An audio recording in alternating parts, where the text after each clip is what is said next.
Okay, so quick overview of Motionbuilder.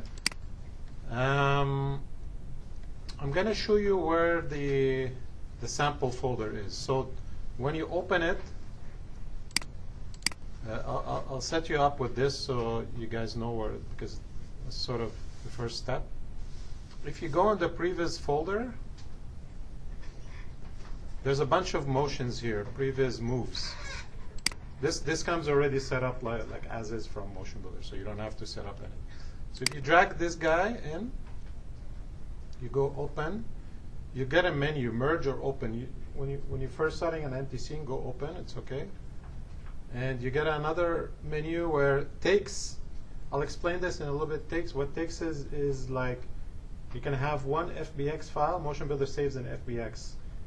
One FBX that contains many animations. That's what takes is. It's basically another shot. So this file, the back fist, only contains one shot. So you're only going to see back fist. So if you go open all takes, you will see this guy doing a back fist. So the take is actually here. If you see, yeah, no. Okay. Usually, if there's more than one, you will see it here. So this is the take feature in Motionbuilder. I'm gonna merge another one on the same character, and you'll see the second one, bat swing, pop up as another take. So if I go now, bat swing, merge, I'm going to go merge options because I want to merge just the animation. I don't want to merge another model, so I don't want duplicate models. I want the same character to have two different motions on two different takes. That's what the advantage of merge. That's what it does.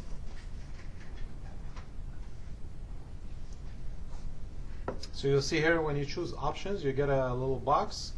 And you have an animation column and sort of, if you want, a grouping section where you have actors, bones, cameras. And what this thing means, it means it's going to add to the current scene. So it's probably, if I leave it as is, it will create a new model. I want to change that to merge. So if you right click on the top and you go merge, instead of, by default it's append, it's like this, it adds another character. You don't want that.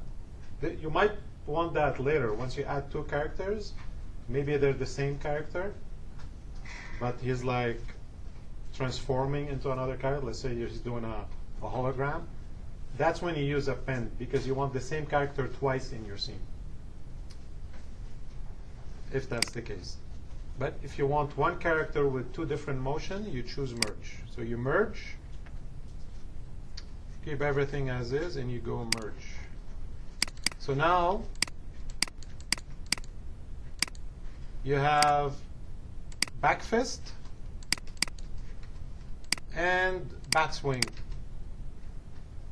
on two separate shots or takes. I'm going to start calling it takes because that's what it's called in Motionbuilder. See? That's the advantage of Motionbuilder, is one file contains many animations. No other software, animation software has that. You can have a bunch of animations, and then what you do is, that's when you use story mode to put those two together. Okay? You have a question? Yeah? Oh, Land School? Yeah, sure. Yeah, I forgot about that. Is it this one? Yeah. Hopefully it works. Sometimes the first class it doesn't work for some reason. Share. Forgot how to use it.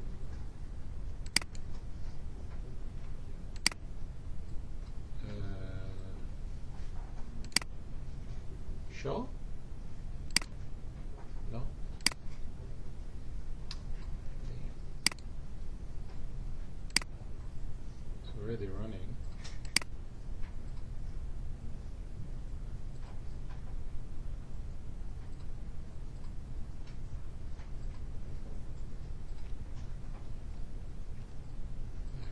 completely forgot. Show window, maybe?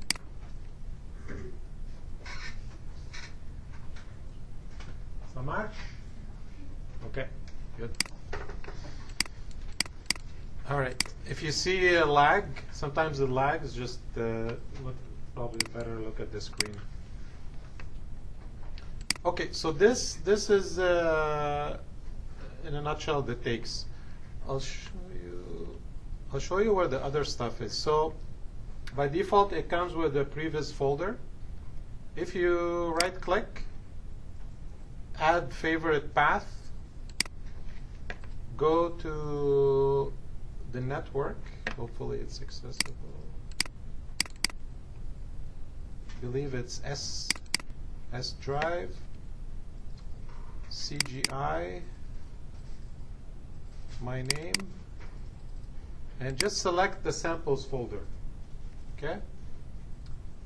Click OK. So now you'll have a samples folder here. If you open that up, it has multiple folders in it. Okay? So you have C3D is the file we export from the mocap room. So you will see the previous classes, what we captured in the previous class. Also, you're going to have access to the new stuff we capture during this class. So it's probably going to be in the same folder in here. Anims is another set of motion, just like the previous moves. It's another set of motions. There's different, like there's a lot of locomotion, jogging, running, walking. There's a bunch there. It's already ready to use in story mode. Basically these three folders are full of motion capture clips. Fun stuff, leave that till later. I want to show, if we have time at the end of the class, I want to show you some cool stuff. Motionbuilder is an animation editor, sort of like a game engine, where you can do procedural stuff like control using your Xbox controller. You can control meshes and characters. But this is really, really very advanced. Even, I don't know all of it, but you can simulate a gaming engine inside Motionbuilder. So there's a bunch of cool stuff in there that I added, but if we have time at the end of the course, we'll go through it. In characters is the rest of, actually, if you want to look at all the characters, look at that folder, because that's everything that ships with Motionbuilder. Okay? So you have a bunch here. You have the stuff you saw in the clips that I showed earlier. They're used from here. These are the characters inside this folder. You can find them here. Props, just a small set of props if you want to use them. Again, you can download props from online, and I'll show you how to use it. But usually props is towards the end. We don't need to worry too much about props. We can do props at the end. Unless it's like super important for your story. Let's say you're animating a train or something. You want to do it early on. I can probably show it to you separately, because I don't want to focus too much on props in the beginning. I want you to focus on story and putting the motions together. Sets is environments. The Motionbuilder ships with like these five sets. You can use these, or I'm going to show you later on how to download something from online and make it work in Motionbuilder. So let's say I open this one up. I'm going to go new first. I can merge, actually. I can merge. So in this case, you don't need animation, so you merge with no animation. And what you end up with is a nice little set you can use in your previs. Sometimes it comes, yeah, it comes with a little V effect too. There's a little smoke from the pipes. So that's what these folders are. Is there anything else? No, that's pretty much it. So those are the samples that come with Motionbuilder. Okay, so let's I'm gonna get rid of the environment, start fresh.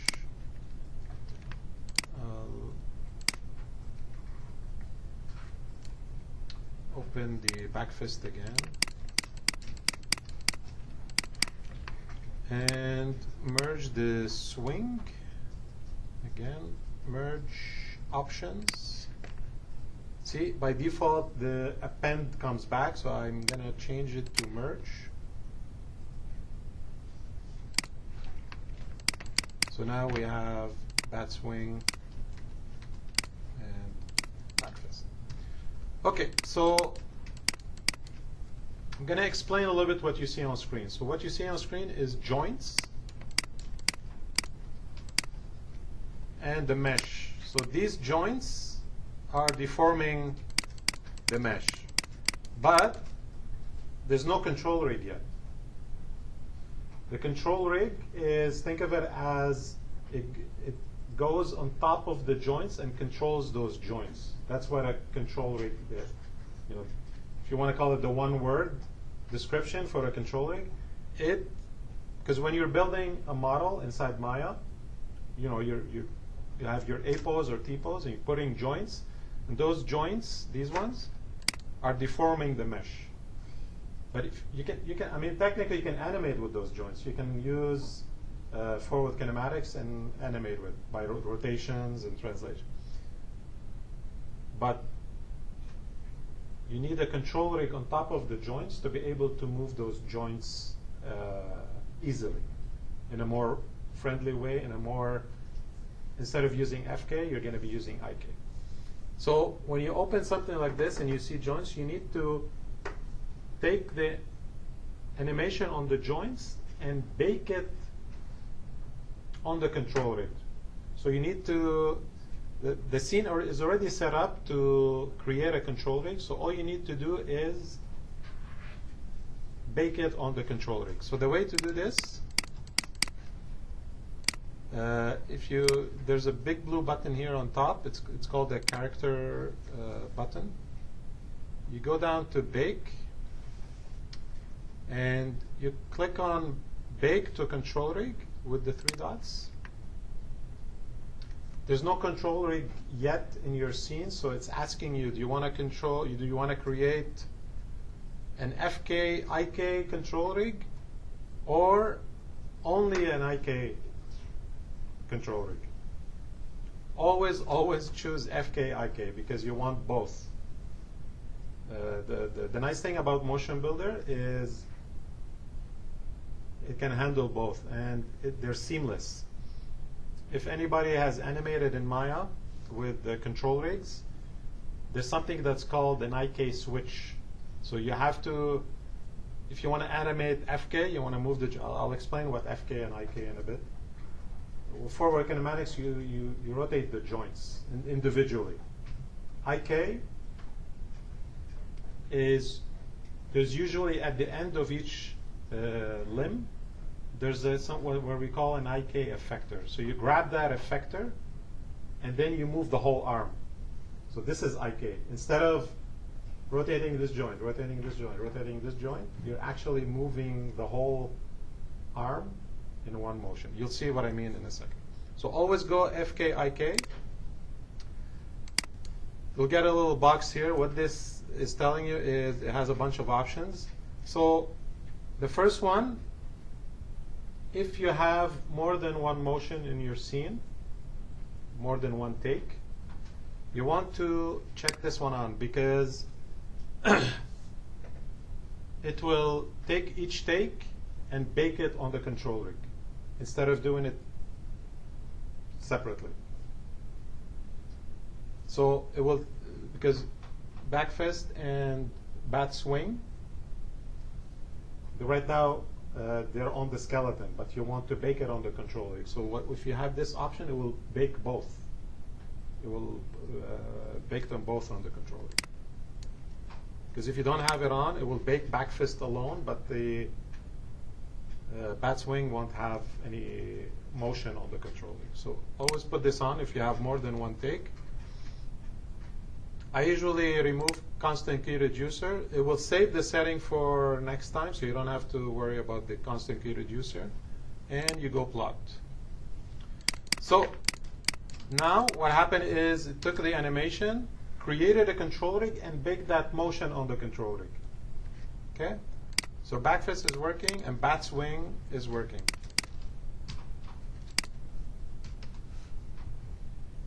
There you go. So, control rig. So here is most of your time you're going to be probably spending in this section, which is called the character controls. So in here,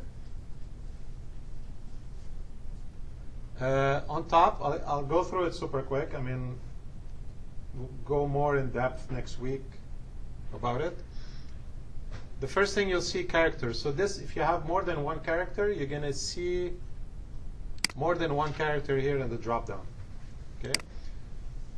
You can change the name. So if you go in Navigator, so Navigator is like the outliner in Maya. This is where you see everything. And you see them by groups. So what's in your scene? This is probably all the meshes, all the nodes in here. See? Think of it as a grouping of object types. That's what the Navigator does. If you have more than one camera, it's probably show up. Your isometric views, like front, right view, show up individually.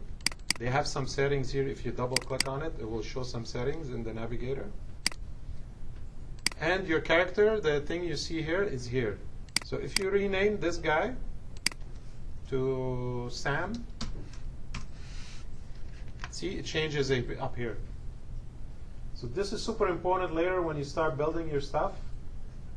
You need to name things properly because it's going to get super messy super fast. It's super important to stay organized and tidy, you know? Because if you have, let's say, 5 characters, you're not going to know which character is what. So give them names, you know, and in your script too. Give them names, you know, don't just go character 1, character 2. So it's better for you for later. You can even change the name of the control rig. So now if you go in control rig here, you rename, keep control rig, so at least you know what it is, and just put Sam.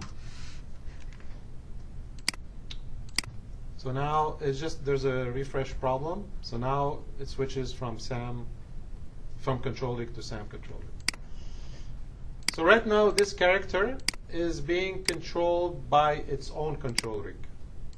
Okay.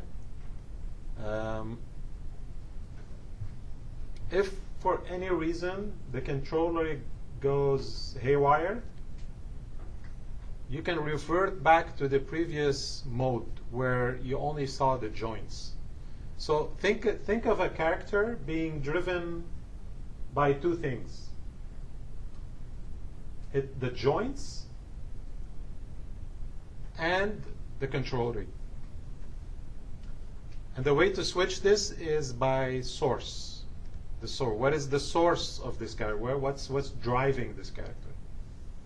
So right now it's control rig. If I switch to none, that name is very confusing because you would think nothing would drive it.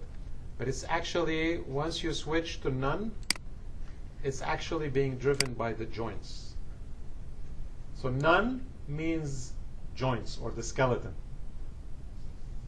Okay?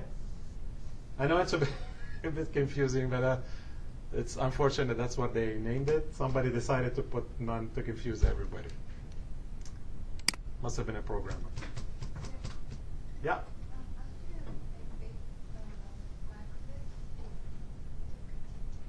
it went in a T-pose, you probably, let me pause and I'll see what happened. Okay, so we were at source. So again, if you want to switch, if something goes haywire with the control rig, you can switch back and rebake on the control rig. So this is the way,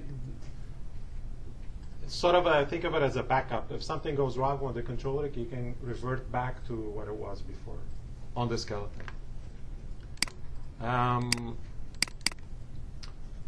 So there's a lot of buttons here. I'll go through them quick.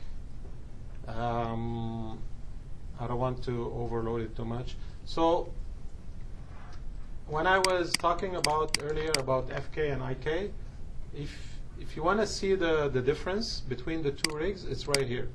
So these two buttons, this one shows the IK controllers. So again, the IK controllers are at the extremities of each body part. Okay? And these ones are the FK controllers. Think of these, they're the equivalent of the joints of the skeletons. Okay? So FK is, I'll choose the arm, maybe it's a little bit easier. You cannot take, oh, you can.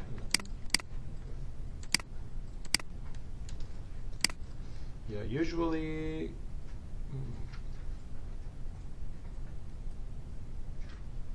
What did I press?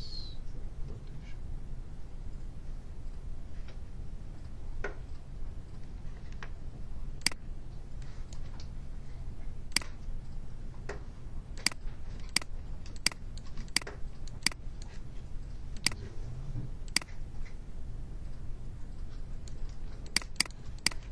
Yeah.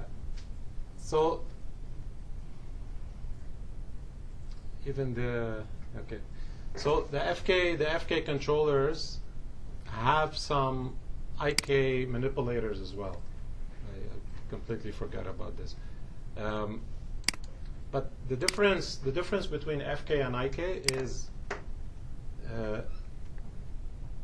FK is, it's gonna keep popping up. FK is animating like this, basically. You know, moving the joints separately. Okay? While when you have the IK on, IK controllers, which is on by default, if you take the extremity, those red spheres, and you move it, you're moving the whole arm. Okay? This is the difference.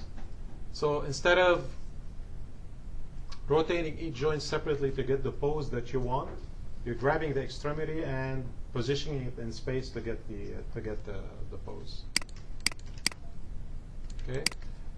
Again, I'm not going to go too much into it. That's very the base of it. The other buttons, these ones, Motionbuilder comes with kind of two modes of keyframing. One called full body is when you, example, I'm going to show you on a layer. If you keyframe with this mode on, with the full body mode on, it will put a red key, which means it has put a keyframe on every joint. So, for example, you have the hand selected, but you put a keyframe, but now every body part has a key. It puts a key on all the body parts. In comparison, the body part, which is right next to it, this one, only use these two. You're going to use these two most of the time. Okay? Body part is going to advance forward. Make sure, by the way, if you don't have snap-on frames in here, make sure you have that on, because if you don't, you're probably going to keyframe between the frames. So you'll have a keyframe on like 1.5 instead of 1 or 2. So just make sure Once we do, I'll remind you once we do the keyframe example to have that on. Make sure. Yeah.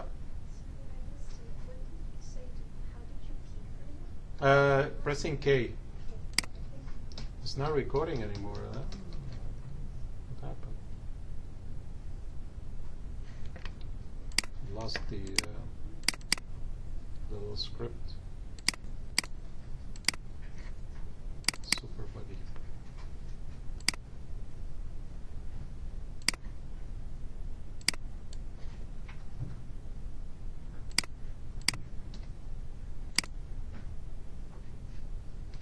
Okay, now it's working. Yeah, let me know if you don't see the keyboard shortcut anymore. Let me know. It looks like it closes by itself. It's open source, so has some issues. So again, keyframing on body part, it only puts a key on the selected joint or body part, on the selected, if you want to call control or body part on the character. So if I now select the hand, see, you don't see the key here because I'm in body part mode. I feel like I'm losing some of you, but we'll go through it. You'll understand better in the keyframe section. These ones are sort of you pin down the body part. So now, okay, I'm gonna remove it and show you the difference. So now, if I move this guy, see everything except the legs move. The reason is we have these, what we call our pins. You can pin translation and you can pin rotation. So now if I remove these from the feet, from the left foot, okay, I get confused sometimes. What? It's probably because it's on IK. So the green ones mean it's in IK space. We'll go through that separately afterwards. I'm not going to go too much in it. That's strange. Why is it moving?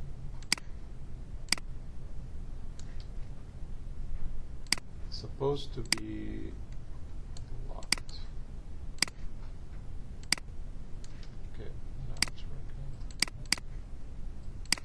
As you can tell, I haven't keyframed for a bit, so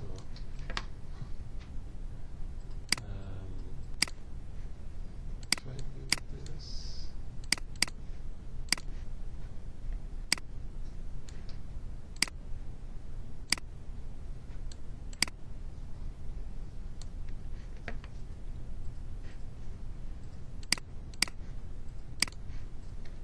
this is 2019. See, they might have, okay, I used 2018 at work. They might have changed they might have changed how the IK works. But basically, if you want to keep the hands in space, like what can I say, locked in the world space, you need to turn the IK on the control rig. And how it changes from gray to green. The difference right now, these joints, effectors, are in FK space. So it follows the body. It follows the rest of the body, like it follows the chain. The hand is part of the spine, so it follows it. But if I go in and add this effector, change this effector to IK, now it's stuck in world space. Which means is if I move the pelvis, it's stuck in world space. That's the difference. So gray means FK space, it's following the rest of the body. And green, once you turn it on to green, it's in world space. What world space means, it's like the space, the 3D space. That's what world space means. And you can control either translation or rotation. So if I have just translation, the wrist where the joint, where the pivot is, will stay in space, but it will have some rotation in it. Again, don't worry too much about it for now. What else? So you have rotation.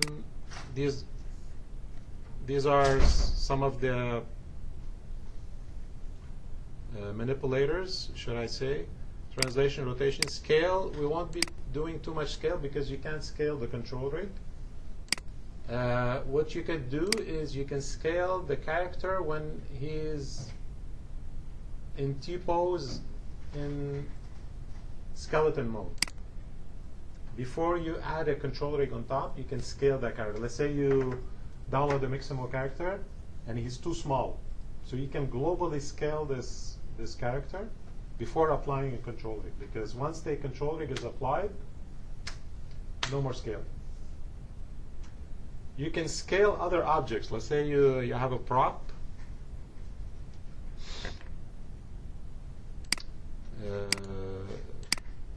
No, not in here. In samples. So you have a ball, beach ball. You can scale down because there's no control rig. Okay? But the control rig cannot be scaled, unfortunately. Snapping, I like to use snapping a lot because if you want rotation increments by, let's say, 10 degrees or 20 degrees, we use that a lot in game animation, gameplay animation, because sometimes you need to be 90 degrees off or 180 degree off.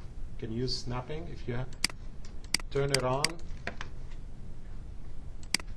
See, you're rotating in 10 degree increments. You can change that to whatever. If you right click, go in preferences, and change the rotation snap to 30. Don't worry about the message. So now you have 10 and 30. You can switch between both. Now you're rotating at 30 degrees. This one, pivot shift, don't worry too much. It's too much. These ones are selection masks. So by default, it's object. You can select everything in the scene. Somebody's stuck.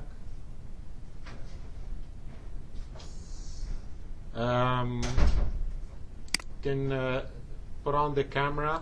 So let's say you just want to select camera in your scene. If you put that mask on, see, you can't select the character anymore. You can only select the camera. So it helps with selection. These ones, these buttons. Up here, there's a bunch of cool features, like you can display the trajectory in your viewport instead of like going the F curves and selecting the translation and see the. Oh, it doesn't show anything because there's a layer on. So if I delete the layer, I'm going to see all the curves in F curves. So this is just a quick way to see if there's any big. See, it's nice and smooth because it's mocap. But if you're keyframing and you see like this big pop in your animation, turn on trajectory, you'll see it on the selected object. You can see the motion. See these beautiful arcs. Don't worry about these. There's a ruler. You're not going to use it. Don't worry about it. You don't need to measure anything. These are, okay, the shortcuts I've been using so far to rotate around is if you hold down Control and Shift, you rotate around the character. If you hold down Control, you zoom in, and if you hold down Space Bar, you pan. The middle mouse button is zoom, so you don't need to worry about zooming. You can use the wheel mouse.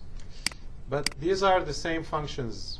If you don't want to use shortcuts, you want to remember it, these are shortcuts. Panning, orbiting, and zooming in. Zooming in is mouse, but it's easy. What else? I'm gonna leave maybe 15 minutes for questions, so I'll spend a few more minutes. Up here is okay. So just like Maya, the default is a single viewport. You can have more than one. You can have two. And each one, let's say this was a front view or right view, you can have up to 4 in view. You can go full screen. You lose all the menus. It's a bit more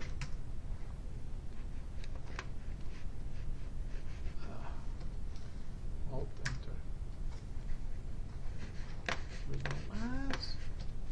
Okay, just go escape. Go escape. Okay, if this happens, that's perfect. If this happens, you want to reset your viewport, layout, and choose editing. Okay, gives you back the comfortable layout. You can customize your layout too. So let's say you prefer whatever. If you're gonna have 2 screens, so you can modify. You can grab this and put it on the second screen, or maybe put it up here. So if you want to save your layout, create custom layout, my layout, and then make sure you remove auto update, because every time something happens to your layout, it saves it. So after you create your layout, just remove auto update. Now, if you move it, and you want to, let's say by mistake, you want to bring it back, see, it brings it back to what you saved at the moment you saved it. So that's the layout. Producer perspective is like just a regular, right now, it tells you in here, producer perspective. That's the current view. Orthographic is just your usual. It's nice that they list the shortcuts, keyboard shortcuts here. Front view and back view is the same. So you click Control F, you switch between. If you look at here at the bottom, producer front, producer back. So it's the same keyboard shortcut. Same thing for right view. Camera switcher, don't worry about it for now. Schematic is, I think this is closer to the outliner in Maya. This is where you see like a graph, or should I say a tree representation of what's in your scene. So you have your, these are, anything that has control is the control rig. Okay? So this is the whole control rig. See, when I select it, it selects the control rig. Sorry, I think I went too fast. If you want to select the whole thing, hold down spacebar and right mouse click, it selects everything on the control rig. And what you see up here is the joints. So if I space select it and go back outside, I'm going to hide the control rig and I'm going to show the skeleton, the joints. So these are the joints. So a tree for the joints and a tree for the control rig. And I switch back to producer. What else is here? Yes, if you, that's a nice feature too. I think they stole it from Macs. If by mistake, you can actually save your viewport angle.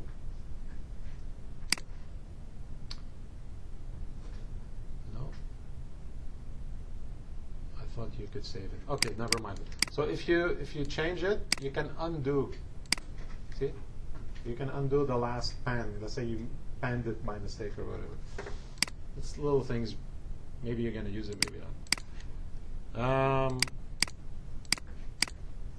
That's very handy if you want to focus on a body part.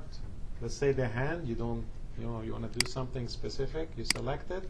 You press F, and you zoom in on the selected object. It's pretty handy once you start polishing and doing certain things. But let's say you want to focus on. Let's say you have two characters. You want to focus on one character. In the character control rig here, you select the empty space, you select the whole control rig. And then what you do is you press F and you zoom in right on the character. A is, it frames everything in your scene. It's not that great, but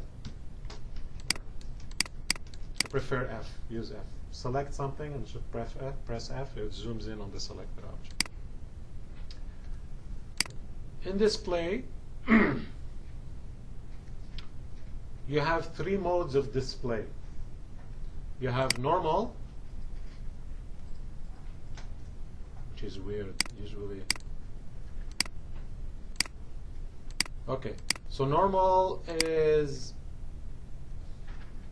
can I explain? Normal, it shows what's on top.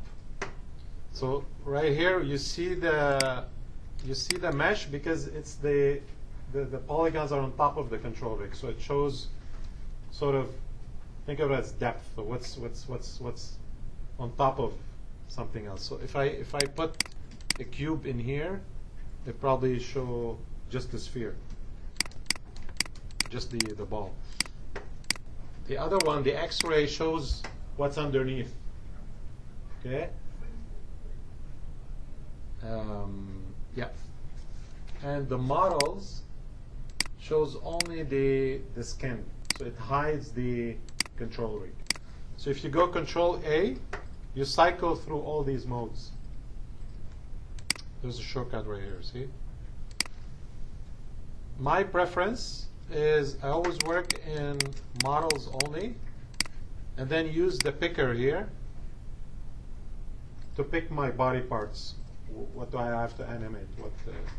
Because it's less noisy, right? You see the character as is. So you pick the hand, you move it. You know, you see the character as you're gonna render at the end. What else? Hide, show. Yeah, you can hide certain things. Let's say you don't want to see the ball for now. You can just hide. If you, it's not that easy to bring it back. You have to go in schematic view. Schematic view has the same function for zooming out and in. So if you press A, it will show you everything in the scene. So you will see the ball up here. It's grayed out like this because it's hidden. So if you right click, show selection, it will come back. The best way to minimize going back to schematic view, back and forth, is to create what we call groups of selections. Okay? So down here, there's a tab called Groups. You select the ball or any object, create, call it ball. And now you have these options. You can show, hide, pick. So let's say you're not ready to animate, or let's say it's the environment. The environment will be of multiple meshes. You don't want to pick them, you don't want to animate the environment, so you want to not select it all the time. So you create a group for the environment, and you tick off pick and translate. So this way, there's no more. Good example is the mesh. You don't want to. You're not going to animate the mesh. You're not going to select. You don't need to select it. Same thing. Sam mesh or skin. Now uncheck it. Now you don't select it. So this is very, very handy to keep for later to stay organized.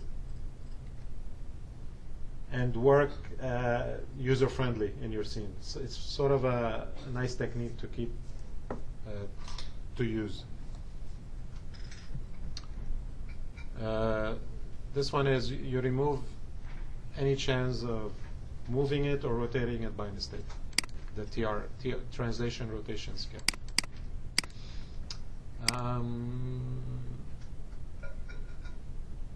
Yeah, you can.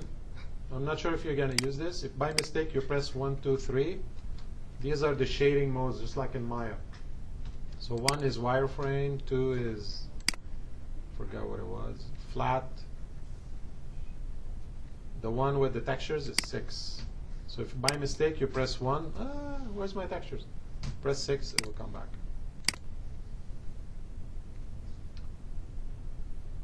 Yeah, don't worry about the other stuff. Yeah, let's stop right here. I think it's a lot of information. One thing I would recommend is the undo. The undos. Settings, preference, undo. By default, they went cheap on us, only 10. So you can put any number you want. Don't worry about this. It's already working. So now you can undo up to 99 times.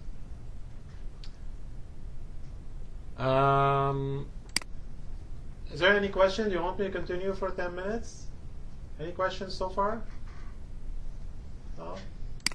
Okay. I'll stop right there. I think it's enough. It's enough for today.